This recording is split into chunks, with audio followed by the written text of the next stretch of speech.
আচ্ছা লালু, তুমি কি জানো কি হয়েছে? কি হয়েছে? জানি না তো।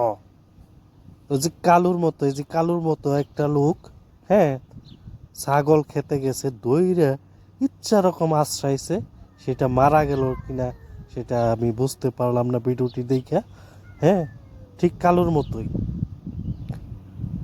এই কালো। না না, ওই কালু না। আরে, আমি তো বলতেছি ওই কালু না।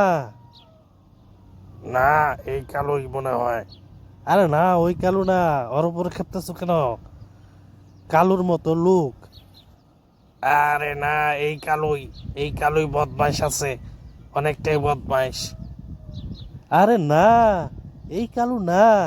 এই কালু আর সেই কালু না। না না, ওর খবর বানাই দিমু। ও একটা ছাগল রে এইভাবে আশ্রয়া মাইরা ফেলাইছে। আরে না, এই কালু না। ওর উপরে খেপছো কেন তুমি? এভাবে খেপো না ওর ওর প্রতি। এই কালু না। না, ওরে আমি ফাটাই ফেলাম আজকে। ও কাজটা করছে কি? আরে না, এই কালু না। এই কালু না। আরে না, ওরে আমি আজকে ফাটাই ফেলাম। দেখো আবার চাইয়া থাকে আমার দিকে কিভাবে, ওর সাহস কত বড়। ওর চোখটাকে টাইনে তুইলা ফেলাম।